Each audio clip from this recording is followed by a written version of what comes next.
नमस्कार दोस्तों, संस्कार महाविद्यालय के YouTube चैनल में आपका हार्दिक स्वागत है। हम 2 यूनिट खत्म कर चुके थे। उसके 2-3 महत्वपूर्ण सवाल बचे हैं जो पेपर में पूछे जाते हैं। हम उनको नोट डाउन करा रहे हैं आपके लिए, लास्ट लेक्चर इस यूनिट के लिए।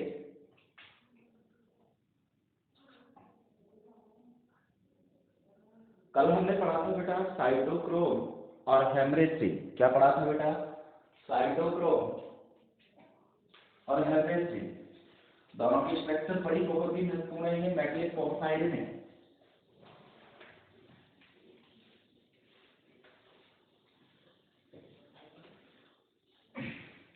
आज मेरे 2 सवाल हैं, बहुत ही इंपॉर्टेंट हैं, 5-5-6 लाइन के। उनको करा के और आगे चलते। बड़ा पहला सवाल है, CO और PF3 गैसों को विषैला कहा जाता है, क्यों?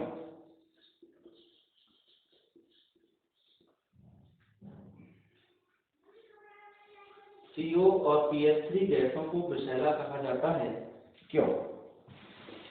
तो बेटा मैं इसका आंसर दे रहा हूँ। बहुत ही इंपॉर्टेंट सवाल है, इसलिए मैं बता रहा हूँ आप लोगों के लिए। नहीं, मेरी यूनिट कल भी पूरी हो चुकी थी, लेकिन इंपॉर्टेंट सवाल है। तो आंसर है बेटा इसका, इन विषैली गैसों से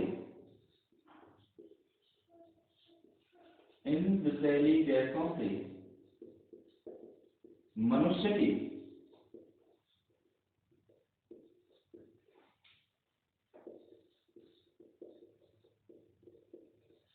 मृत्यु होती है।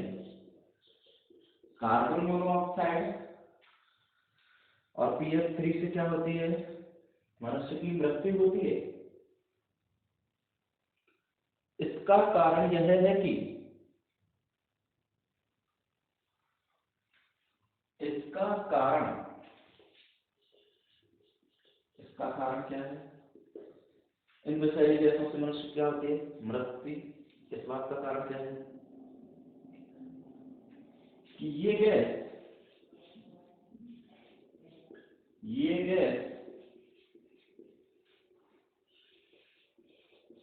सांस के साथ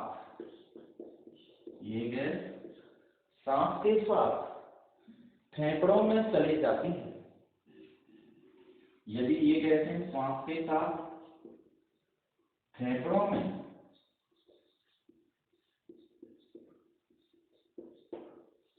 चली जाए तो,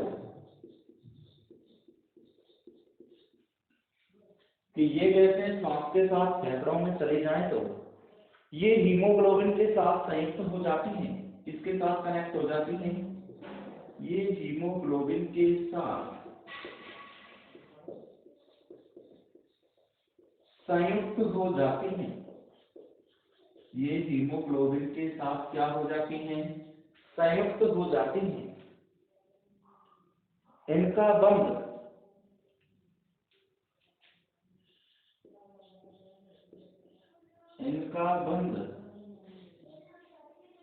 HCl प्रबल होता है। इनके बीच में कौन सा बंध बनता है? HCl बंध कैसा होता है? प्रबल होता है, जो टूटता नहीं है।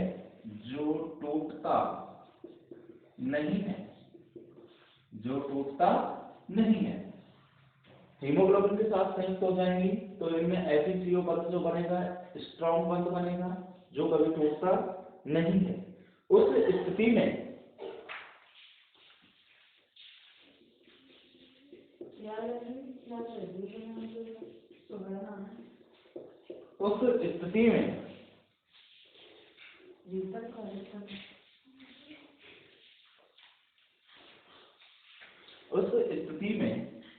हीमोग्लोबिन जो है CO के साथ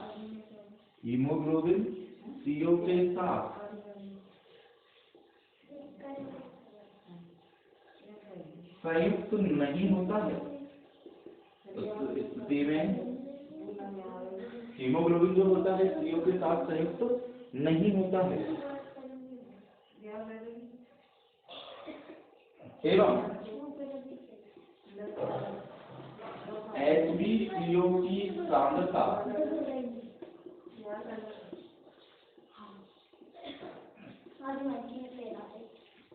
जितनी अधिक होगी, HbCO बंध की सांद्रता जितनी अधिक होगी, हीमोग्लोबिन की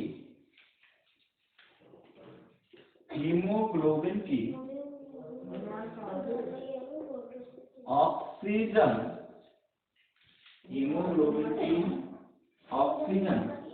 ग्रहण करने की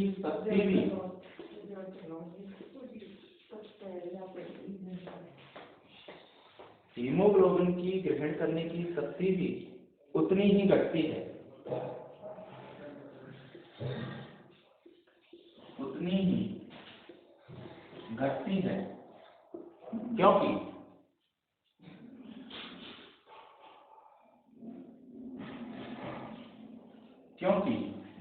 क्यों घटती है? क्योंकि ऊतकों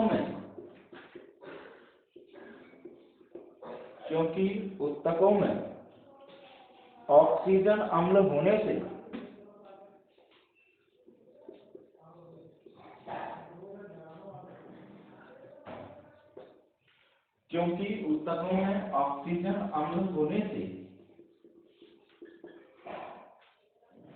उपापचयी क्रियाएं बंद हो जाती हैं। उपापचयी क्रिया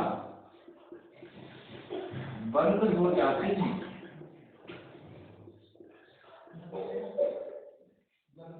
ऊतकों में ऑक्सीजन अम्ल होने से उपापचयी क्रियाएं क्या हो जाती हैं? बंद हो जाती हैं।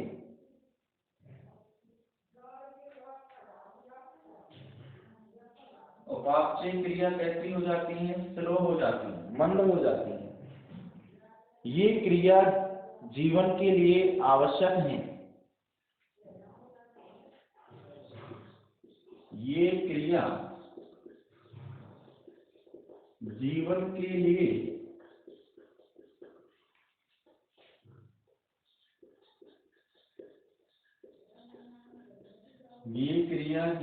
लिए आवश्यक होती है। ये क्रिया जीवन के लिए क्या होती है? आवश्यक होती है। इनके मंद होते ही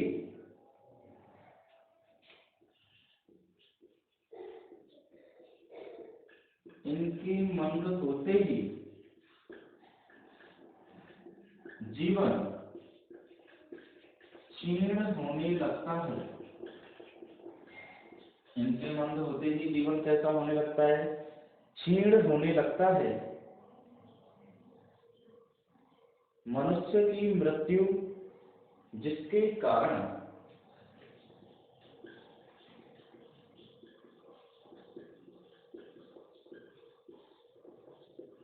मनुष्य की मृत्यु हो जाती है, जिसके कारण मनुष्य की क्या हो जाती है? मृत्यु हो जाती है, तथा भारी धातु शरीर पर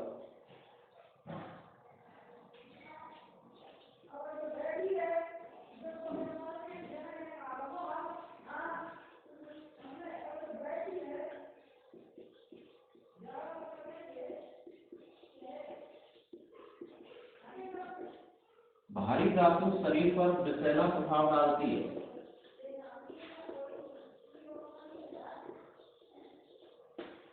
इसके अपवाद हैं बेटा।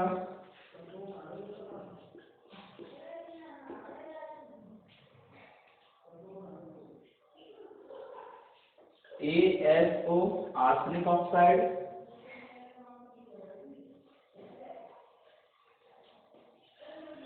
BaCO3 barium carbonate, Pb lead, Hg mercury और Cd कैडमियम ETC। ये क्या है इसके अपवाद? Arsenic oxide, barium carbonate, lead, Pb को बोलते थे लेड, Hg को बोलते हैं मरकरी और Cd को बोलते हैं cadmium.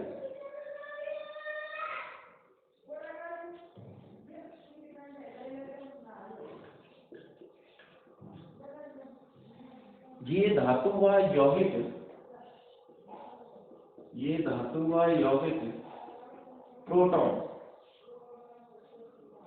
Amino acid, protein, amino अम्ल,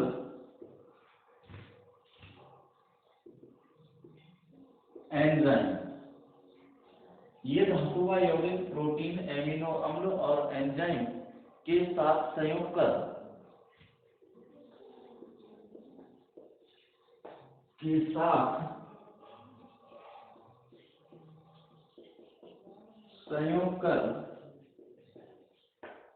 उसकी क्रियाशीलता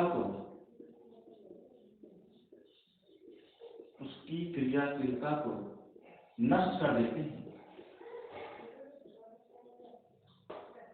देते हैं। यही कारण है कि CO और PH3 गैसों को क्या कहा जाता है? विषैला।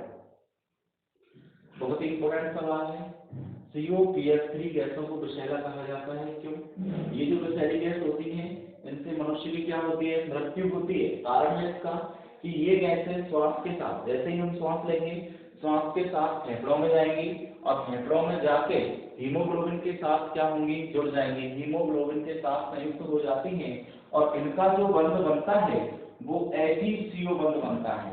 जैसे ही ये गैसें हमारे श्वास के साथ फेफड़ों में जाएंगी तो हीमोग्लोबिन के साथ जुड़कर HCO बंध बनाएंगी, जो कैसा बंध होता है? प्रबल बंध होता है, जो टूटता नहीं है। उस स्थिति में HbCO के साथ अगर ऐसी कंडीशन होगी उस स्थिति में हीमोग्लोबिन जो है कार्बोनिल के साथ संयुक्त नहीं होता है एवं HbCO की सांद्रता, हीमोग्लोबिन और कार्बोनिल की सांद्रता जितनी ज्यादा होगी, जितनी अधिक होगी, हीमोग्लोबिन की ऑक्सीजन ग्रहण करने की शक्ति उतनी ही क्या होगी?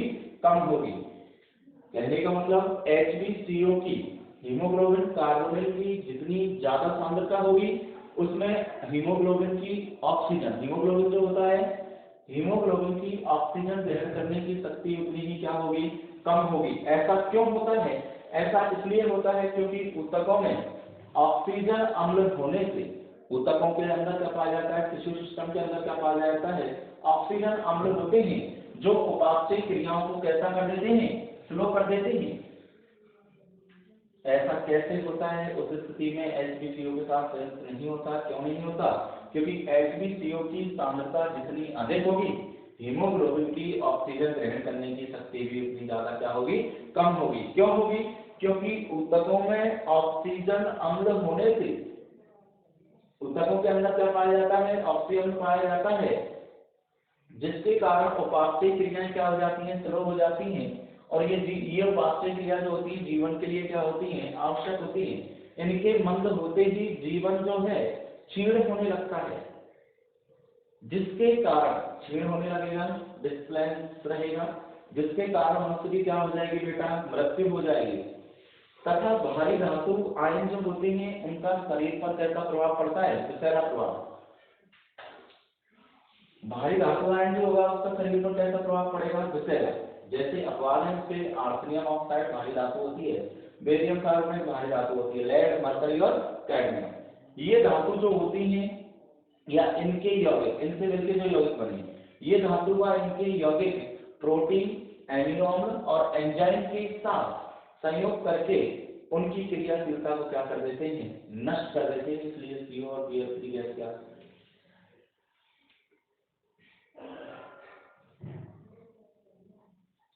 ये धातु व यौगिक प्रोटीन, एमिनो एसिड, एंजाइम के साथ संयोग करके उसकी क्रियाशीलता क्या कर देते हैं? नष्ट कर देते हैं।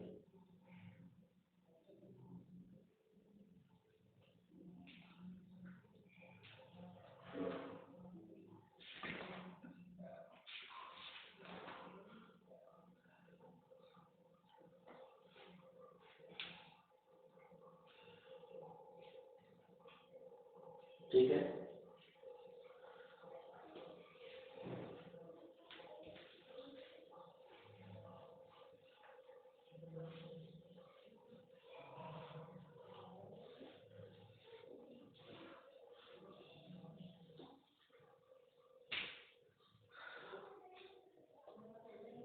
दूसरा सवाल बेटा, ये भी बहुत महत्वपूर्ण है। सोडियम पंप, शॉर्ट नोट्स पूछता है सोडियम पंप क्या है, समझाइए।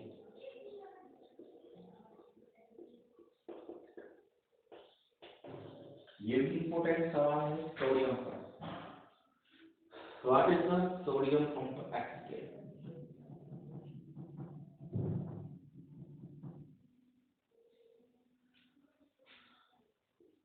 इसका आंसर है जिस प्रकार शरीर की कोशिका के भीतर, जिस प्रकार शरीर की कोशिका के भीतर, जिस प्रकार शरीर की कोशिका के भीतर के जीवद्रव्य में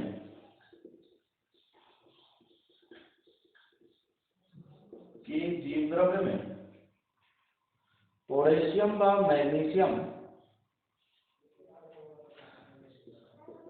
पोटेशियम व मैग्नीशियम आयन विद्यमान होते हैं, आयन विद्यमान होते हैं। जिस प्रकार शरीर की कोशिका के भीतर के जीवद्रव्य में सोडियम और पोटेशियम आयन पाए जाते हैं, कोशिका के बाहर के जीवद्रव्य में भी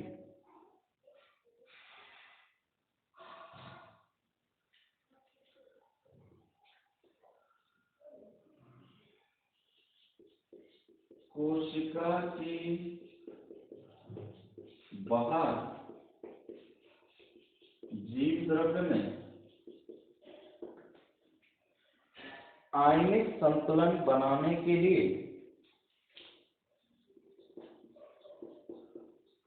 आयनिक संतुलन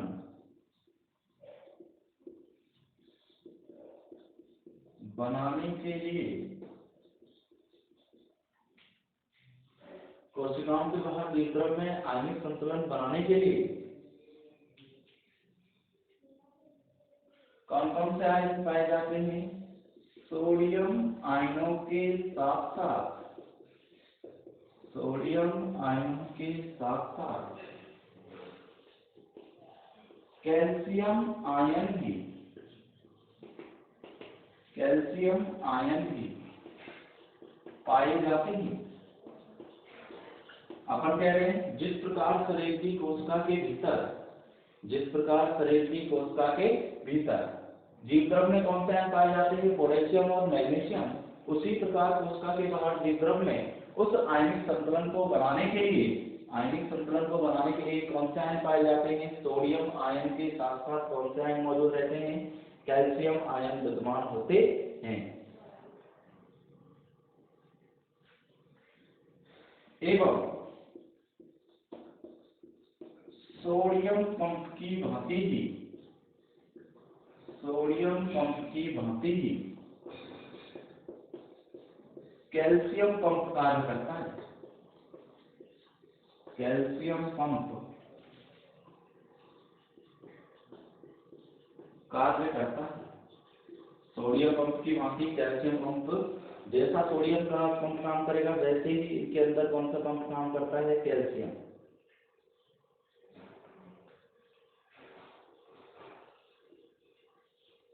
तंतुओं के सिरे, तंतुओं के सिरे पर स्थित, तंतुओं के सिरे पर स्थित मोटर, मोटर पर तंत्रिका या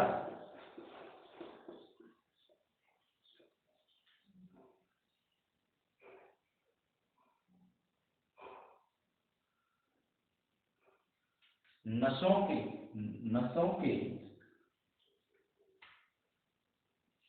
आवेश से,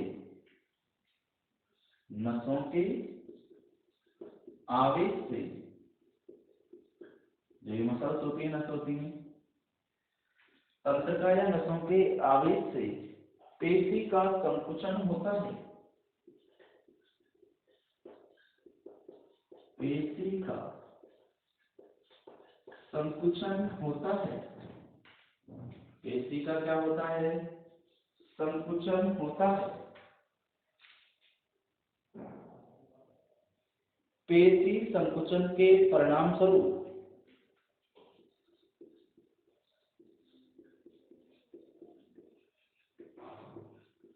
पेशी संकुचन के परिणाम स्वरूप पेशी संकुचन के परिणाम स्वरूप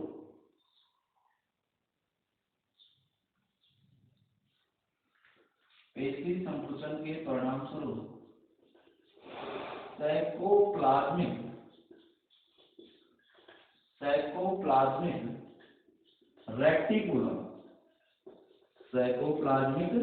रेटिकुलम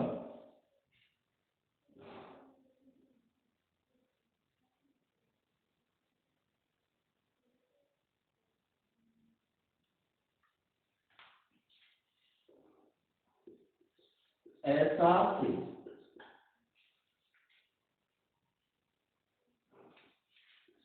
Ca+2 आयन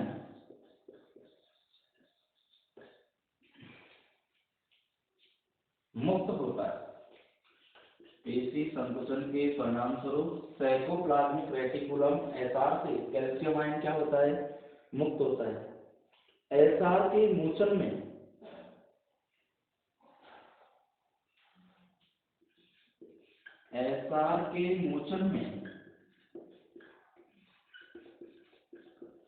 अत्यंत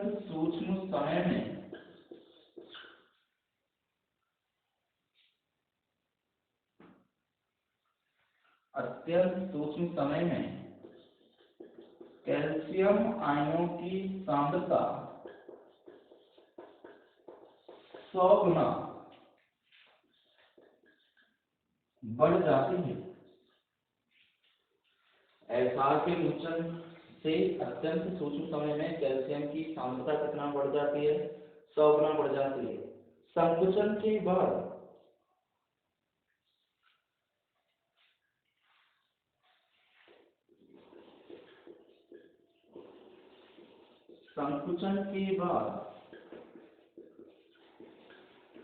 जब पेशी ढीली हो जाती है, संकुचन के बाद जब पेशी कैसी हो जाती है, ढीली हो जाती है, तो एसआर द्वारा कैल्शियम आयन अवशोषित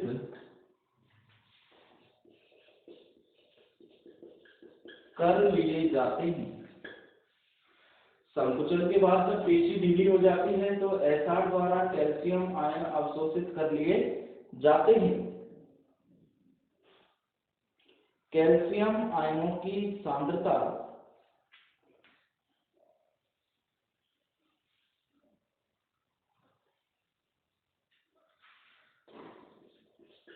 कैल्शियम आयन की सांद्रता से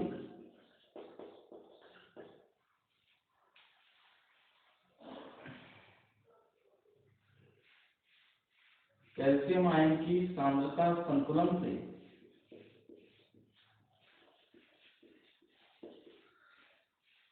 तंत्रिका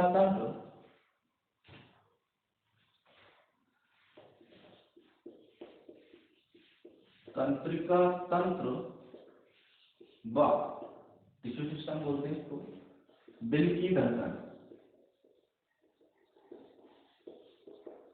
तंत्रिका तंत्र व दिल की धड़कन सही बनी रहती है।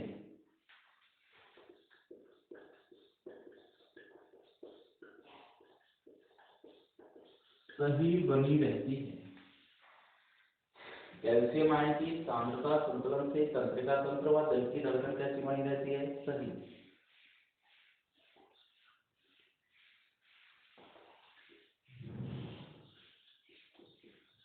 कोशिका के पावर हाउस में, ऊर्जा घर में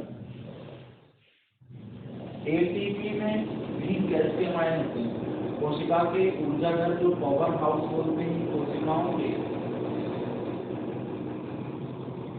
पावर हाउस में भी कैल्शियम आयन पाए जाते हैं, कैल्शियम आयन पाए जाते हैं जो शरीर के विभिन्न जैविक कार्यों में प्रयुक्त होते हैं, जो शरीर के जैविक कार्यों में, जो शरीर के जैविक कार्यों में प्रयुक्त होते हैं,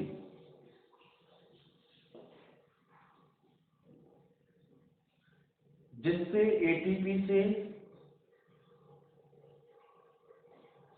जिससे क्या होगा, एटीपी से एडीपी में ऊर्जा परिवर्तित होती है, ऊर्जा परिवर्तित होती है। कोशिकाओं का जो पावर हाउस है, बिजली घर है, ऊर्जा घर जो है, उसमें भी क्या पाए जाते हैं, कैल्शियम आयन पाए जाते हैं जो शरीर के जैविक कार्यों में प्रयुक्त होते हैं, जिससे क्या होता है, एटीपी से एडीपी में ऊर्जा क्या होती है, चेंज होती है।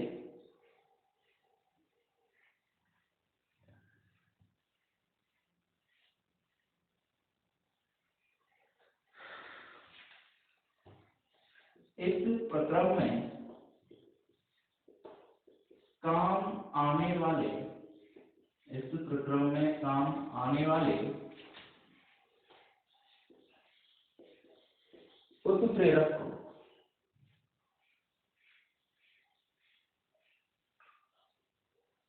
क्या बोलते हैं, phospho hydrolysis,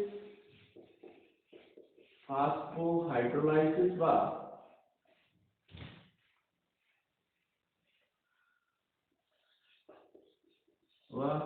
phospho ट्रांसमरेसिस, phospho hydrolysis व फास्फो ट्रांसमरेसिस में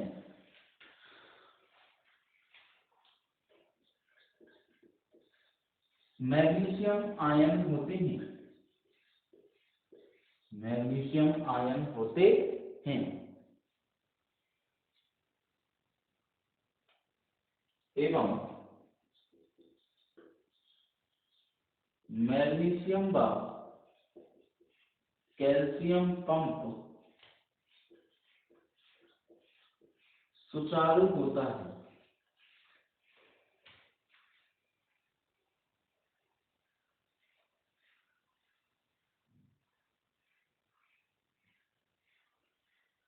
एक लास्ट लाइन आ रहा है, प्रोटीन की संरचना को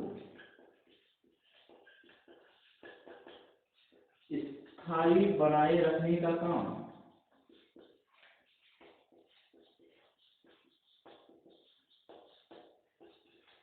कैल्शियम आयन करते हैं।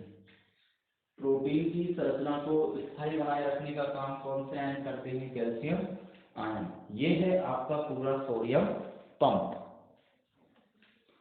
तो सोडियम पंप जिस प्रकार शरीर की कोशिका के भीतर जीव द्रव में पोटेशियम मैग्नीशियम आयन पाए जाते हैं, कोशिका के बाहर जीव द्रव में आयन को संतुलित करने के लिए सोडियम और कैल्शियम पाए जाते हैं। सोडियम पंप की भांति कौन सा पंप कार्य करता है, कैल्शियम पंप। तंतुओं के सिरे पर स्थित मोटर या तंत्रिका नसों के आवेश से पेशी का संकुचन होगा। पेशी संकुचन के परिणाम स्वरूप क्या होगा, साइटोप्लाज्मिक रेटिकुलम यानी कि एसआर से, साइटोप्लाज्मिक रेटिकुलम को बोलते हैं एसआर शॉर्टकट में, कैल्शियम आयन मुक्त होंगे। साइटोप्लाज्मिक रेटिकुलम के मोचन से अत्यंत सूक्ष्म समय में कैल्शियम की सांद्रता कितना बढ़ जाती है, 100 गुना। संकुचन के बाद जब पेशी ढीली हो जाती है तो साइटोप्लाज्मिक रेटिकुलम द्वारा कैल्शियम आयन अवशोषित कर लिए जाते हैं। कैल्शियम की सांद्रता संतुलन से तंत्रिका तंत्र व जल की धड़कन सही बनी रहती है। कोशिकाओं के बिजली घर में भी कैल्शियम आयन पाए जाते हैं जो शरीर के जैविक कार्यों में प्रयुक्त होते हैं, जो एटीपी ऊर्जा को एडीपी ऊर्जा में परिवर्तित करते हैं। इस प्रक्रम में काम आने वाले उत्प्रेरक को फास्फो हाइड्रोलाइसिस व फास्फो ट्रांसमरेसिस में कौन से आयन मिलते हैं, मैग्नीशियम आयन। इस तरीके से ही मैग्नीशियम और कैल्शियम आयन सुचारू होते हैं।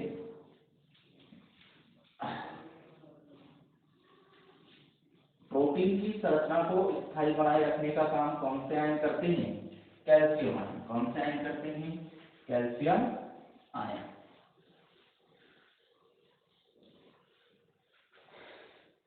That's all. ये आपकी यूनिट कंप्लीट हो चुकी है। बायो इनऑर्गेनिक केमिस्ट्री की यूनिट है, बिल्कुल पढ़ने का मैटर है, समझने का मैटर नहीं है, बिल्कुल रटने का मैटर है। मेरी तरफ से आपकी दूसरी यूनिट खत्म हो चुकी है, मैंने एक टॉपिक करा दिया है आप लोगों को। थैंक्स, मिलते हैं नेक्स्ट लेक्चर के अंदर।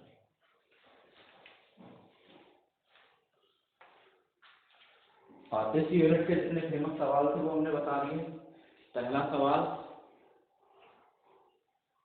क्या था? दास्तिक और फाइल। दूसरा, जो तत्व मानव शरीर में पाए जाते हैं। तीसरा, कैल्शियम आयन की भूमिका, या उसमें स्पेशल पूछता है सोडियम पंप क्या है। क्षारीय और क्षारीय मृदा धातु में COPH3 गैस विषैली होती है क्यों। ये आपके यूनिट है, बिल्कुल बायोलॉजी की यूनिट है, पढ़ने की है। थैंक्स।